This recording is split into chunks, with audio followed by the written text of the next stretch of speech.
ಬನಶಂಕರಿ ದೇವಿಯು ಕರ್ನಾಟಕದಲ್ಲಿ ಅತ್ಯಂತ ಶಕ್ತಿಶಾಲಿ ಮತ್ತು ಪೂಜ್ಯ ಶಕ್ತಿ ದೇವತೆಯ ರೂಪಗಳಲ್ಲಿ ಒಂದಾಗಿದ್ದು, ಬನಶಂಕರಿ ದೇವಿಗೆ ಕರ್ನಾಟಕದಲ್ಲಿ 2 ದೇವಾಲಯಗಳಿವೆ.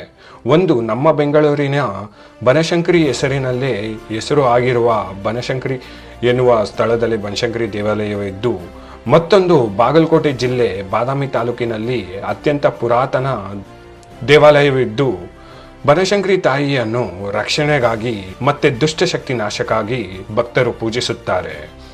ಬನಶಂಕರಿ ಅಥವಾ ವನಶಂಕರಿ ಅಂದರೆ ಬನ ಅಥವಾ ವನ ಎಂದರೆ ಕಾಡು, ಶಂಕರಿ ಅಂದರೆ ಶಂಕರನ ಪತ್ನಿ ಎಂದು ಹೆಸರುವಾಸಿಯಾಗಿರುವ ಬನಶಂಕರಿ ದೇವಿಗೆ ಮತ್ತೊಂದು ಹೆಸರು ಶಾಕಂಬರಿ ಎಂದು ಕೂಡ ಕರೆಯುತ್ತಾರೆ.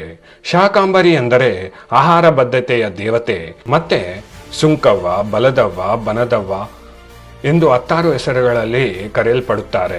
ಸ್ಕಂದ ಪುರಾಣದ ಪ್ರಕಾರ ತಿಲಕಾರಣ್ಯ ಅರಣ್ಯದಲ್ಲಿ ಋಷಿಗಳು, ಮುನಿಗಳು ಮತ್ತು ಜನಗಳು ವಾಸಿಸುತ್ತಿದ್ದು, ಆ ಜನಗಳಿಗೆ ದುರ್ಗಮಾಸುರ್ವ ಎನ್ನುವ ರಾಕ್ಷಸ ತುಂಬಾ ಕಾಟ ನೀಡುತ್ತಿದ್ದ. ಹಾಗಾಗಿ ಅಲ್ಲಿರುವ ಜನಗಳು, ಋಷಿಗಳು, ಮುನಿಗಳು ಪಾರ್ವತಿ ದೇವಿಯ ಮೊರೆ ಹೋಗಿ ಅವಳನ್ನು ಪೂಜಿಸಿದಾಗ ಅಲ್ಲಿರುವ ಅಗ್ನಿಯಿಂದ ಅವತಾರವೆತ್ತು ಜನಿಸಿ ಬಂದಿದ್ದ ಈ ಬನಶಂಕರಿ ದೇವಿ ದುರ್ಗಮಾಸುರವನ್ನು ಸಂಹಾರ ಮಾಡಿ ಅಲ್ಲಿರುವ ಜನಗಳಿಗೆ, ಋಷಿಗಳಿಗೆ, ಮುನಿಗಳಿಗೆ ಶಾಂತಿ ಮತ್ತು ಸಮೃದ್ಧಿಯನ್ನು ನೀಡುತ್ತಾಳೆ. ಮತ್ತೆ ಬಾದಾಮಿಯ ಚಾಲುಕ್ಯರು 7ನೇ ಶತಮಾನದಲ್ಲಿ ಬನಶಂಕರಿ ದೇವಿಗೆ ಒಂದು ದೇವಾಲಯವನ್ನು ಕಟ್ಟಿ ಅವಳನ್ನು ಪೂಜಿಸುತ್ತಾರೆ.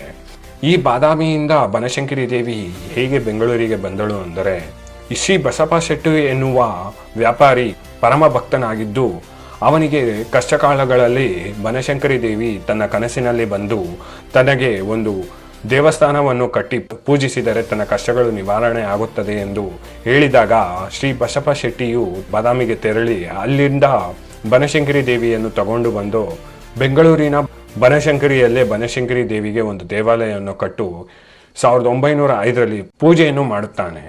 ಇದರಿಂದ ಬೆಂಗಳೂರಿನಲ್ಲಿರುವ ಬನಶಂಕರಿ ದೇವಾಲಯವು 100 ವರ್ಷಗಳ ಮೇಲೆ ಇರುವ ಇತಿಹಾಸವನ್ನು ಹೊಂದಿದೆ.